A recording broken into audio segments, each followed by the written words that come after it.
হরে কৃষ্ণ বন্ধুরা, কেমন আছেন আপনারা সবাই? আশা করি ভালো আছেন। আজকে আমি রান্না করব মাখনা তরকারি। এখানে তেল গরম হয়ে গেছে, তেলের মধ্যে এক এক করে আমি দিয়ে দেব হিং, কারি পাতা, কাঁচা লঙ্কা ও জিরে ফোড়ন। তারপরে আগে থেকে ভাপিয়ে রাখা সবজিগুলো আমি দিয়ে দেব। সবজির মধ্যে আমি নিয়েছি আলু, গাঁঠি কচু ও কোয়াশ।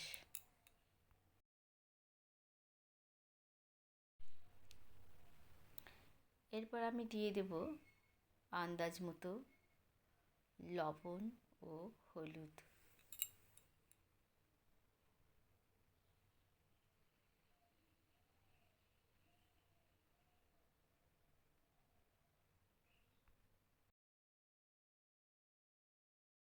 লবণ হলুদ দেওয়া হয়ে গেছে। এখন আমি সবজিটাকে ভালো করে ভেজে নেব। ভালো করে লাল লাল করে ভেজে নিতে হবে।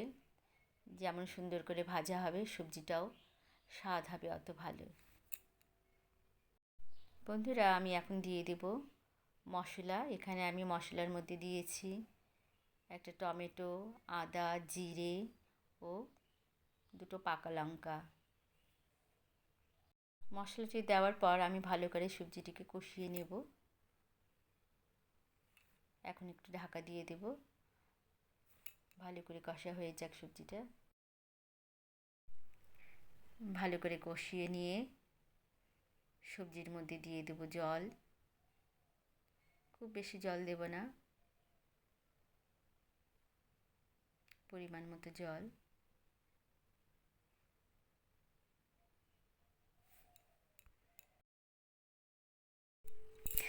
সবজির তরকারিটা ফুটে উঠলে আমি আগে থেকে ভেজে রাখা মাখনা দিয়ে দেব।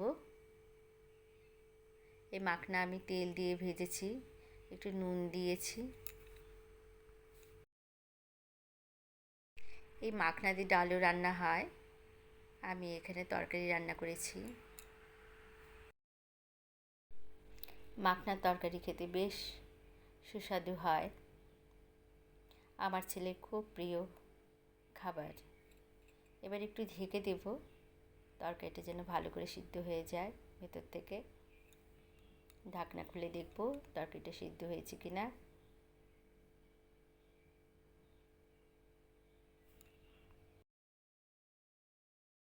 তো বন্ধুরা, আমার রান্নাটা কেমন লাগলো আজকে একটু জানাবেন প্লিজ।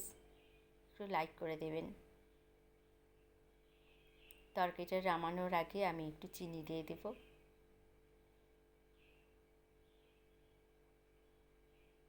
তো রান্নাটা আমার হয়ে গেছে, আমি গ্যাসটা এখন অফ করে দেব। তারপর সবজিটা আমি অন্য পাত্রে তুলে রাখবো। ভালো থাকবেন আপনারা সবাই বন্ধুরা। রাধে রাধে।